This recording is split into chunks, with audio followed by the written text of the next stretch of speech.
Baker Mayfield and those Tampa Bay Bucs, listen, they had a great season last year. Baker really stepped out and showed some maturity and really played well towards the end of the season. He was one of the hottest quarterbacks in football. I think he's found a home in Tampa. I think it's the perfect place for him because outside of Brady being there for the last 3 seasons that he was in his career, obviously, Tampa Bay hasn't really been a very sexy place. It's been a very low-key organization. Yes, they've won a Super Bowl, but when you think about them in totality, they're not a sexy destination. They just aren't, right? Yeah, they're a two-time Super Bowl winning league. Yeah, I mean team. 2-time, right? When did they come into the league? What was it like? 80s. No, later than that. No, it was 80s? Testaverde was their first. I think it was 80s.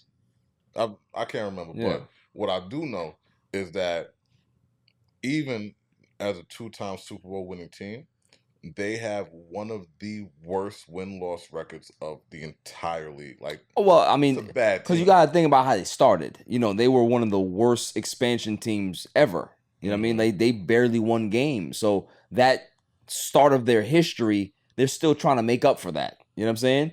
So can you count that against them? Whatever. But they are a very small franchise. We can be able to put it like that. So Baker Mayfield has found a home. He's the leader of that franchise now. He's taken reins of that organization, and shouts to them, right? He came out and said something that was very, very interesting. He said, Tom Brady stressed out Bucs players in the last 3 NFL seasons. So they have a quote here. The building was a little different with Tom in there. Obviously, playing-wise, Tom is different. He had everybody dialed in, high-strung environment. So I think everybody was pretty stressed out. He also said Brady was to be himself and to bring the joy back to football. Some of the guys just weren't having as much fun with Tom Brady at the helm because when Tom Brady's around, there's a level of expectation that everybody's supposed to have. Brady comes into the building, we're coming here to win. You know what I mean? Like, we're not just here to pad stats. I'm coming here to win. I'm coming here to get to a Super Bowl. I'm coming here to win a Super Bowl. So obviously, and win convincingly. Right. So obviously, if guys haven't been exposed to that level of professionalism and expectation, it may rub a lot of guys the wrong way. And listen, maybe a lot of guys ended up getting out of there because of that situation, right? So Baker Mayfield goes ahead and says that they have very different personalities. He said, you hear some of the stories that if he didn't like a certain play call and he didn't like it throughout the week and they still call it in the game, there might be a throwaway pass on purpose or throwing it at the running back or the receiver's feet. There were a lot of mind games going on. So obviously Baker is getting some intel from players or some assistant coaches or whatever it was that Brady wasn't. But here's the thing, and this is why I respect Baker. I think he's very candid and honest. He is who he is, right? He doesn't hide that. But at the same time, that's fucking Tom Brady. If you think that Tom Brady doesn't have the cachet to be able to go into an organization and say, look, whatever the fuck y'all did for the last 10 years, y'all can erase that, right? I'm coming in here.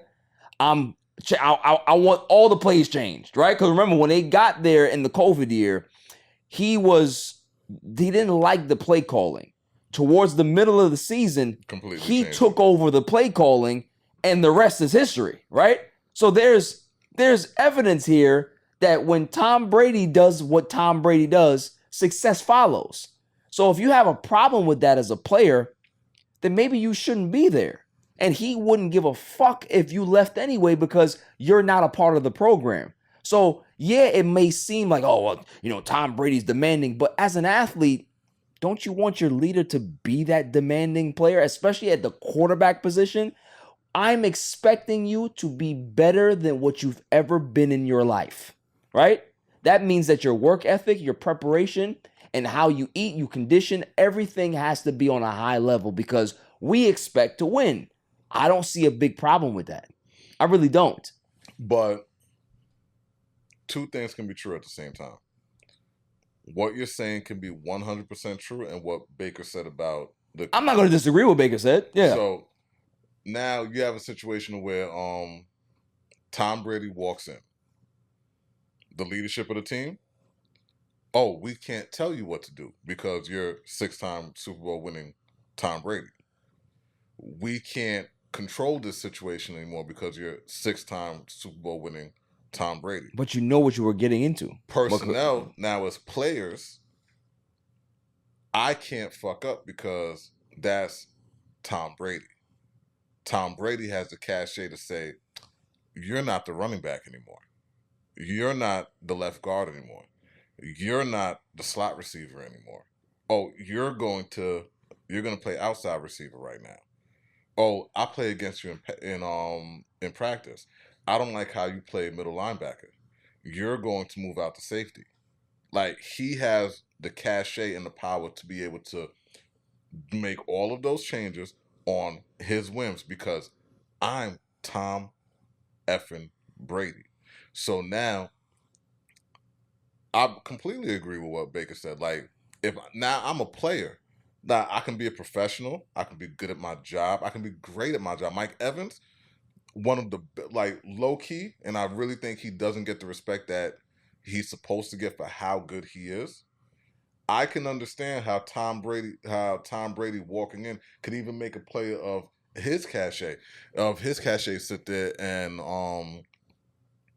make you feel that I gotta be on my P's and Q's. And being on your P's and Q's isn't necessarily the worst thing because, I mean, they won a Super Bowl and they were in the playoff the next year. Tom Brady was there 2 years, right? 2 or 3? 2, I believe. Yeah. But he was there 2 or 3 years, but he was there for whatever amount of time he was there. And they were successful when he was there. So, like you said, obviously, whatever it is that he's bringing to the table is going to bring you success. But, I mean, it's also stressful in the way that he does it. Tom Brady is sitting there, like, screaming at everybody. Like, that's all right. We know, but you can also be extremely successful in a different type of environment. I understand that, but guess what? Ain't nobody got 6 Super Bowl rings, so I'm gonna listen to that dude. Don't come over here with your sensitive shit. All right, you play in Tampa Bay. Don't nobody cared about it. You had Jameis Winston throwing you the football last year. Leave right? Jameis Winston alone. I come in here and I change shop. Right, whatever you did last year, change it because I don't like it. All right, I know what it takes to win Super Bowls. You listen to me, or Burger King is hiring. There's 2 options that you got. I don't want to hear about this sensitive shit. You an athlete, right? Deal with it. If I'm coming in the door, that's like Kobe Bryant or Michael Jordan, LeBron James coming in the door, Steph Curry. You know when they walk through the door. That kind of leader. Steph Curry is that type of leader because we've heard certain situations. He's not demonstrative on the court. He's going to tell you some shit off the court, right? That's just the way he is. But there's a level of expectation that they expect. If you do not rise to the occasion, you're going to be the first thing smoking out of here. This is a sport. This is a profession. This is your job. This is not something where you're supposed to half-ass it. Oh, that's all right. You know, you drop 5 passes this week. You'll get them. No. You drop 5 passes this week. Make sure you don't drop 6. Because if you drop 6, you're going to be the first thing smoking out of here next week. All right, so boom. Exactly what you just said. That exact scenario, right? Yeah. You drop 5 passes. Remember, before Devontae was Devontae, right? All right. I don't remember what year it was, but Rodgers said, I see something in this kid. Okay. This is when Devontae was the number 3 receiver in Green Bay. All right. He decided that Devontae was going to get those passes that game. Devontae got something like 21 targets. He dropped something like 6 of them in that game. Aaron, as arrogant as he is, came out after that game and said, I still have belief in him. Those mistakes aren't going to sit there and turn me away from what I know he is. Let me ask you a question. Mm-hmm. How many Super Bowls Aaron Rodgers got? 1. How many Super Bowls Devontae Adams got? None. This is what I'm saying. When you have Tom Brady coming into your building, I don't disagree with Baker's point. It's not a point that I disagree with. What I'm saying is that, yeah, when you have the GOAT come into your building, well, everything that you ever thought about changes. Everything that you thought football was for you, it changed as soon as he stepped foot into that organization. So if you have a problem with it, go play for Carolina. Go take their money over there and don't have to worry about expectation. But if you're going to play with Tom Brady, you need to go watch tape and see what those guys went through to be able to make sure that they were on time in their routes, their route trees were effective, they were there when the ball was there. All of those things were very, very important to Tom Brady. Timing of your routes and you being where you're supposed to be was important. That was number one for Tom Brady. So if you don't do your research and just expect that, oh, well, he's supposed to give me a chance because I'm his teammate. No. You're my teammate for right now. That don't mean that you're going to be here next year. So you better make sure that you get in line with what I want. No, man, it don't mean you're going to be here next week. Yeah. You don't get in line with what I want.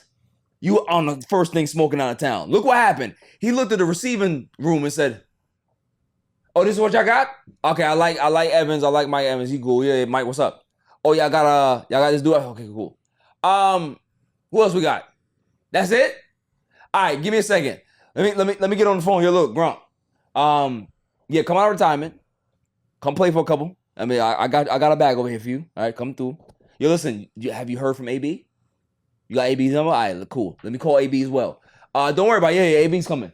So that's literally what Tom Brady said. Oh, that's what y'all got here? All right, hold on. I'll be back. Because he said, this is the Brady show. Yeah. What I say goes. If you don't like it, Leonard Fournette got, 2.5 years of checks just off there's a that. door. There's a door. Because guess what? Results follow. You want to win? You shut up and you get on this Brady train. All right? Giselle got off and you see where she's at now, right? You get on the Brady train. You get on the Brady train. Petty. Yeah, it is. That was a shot.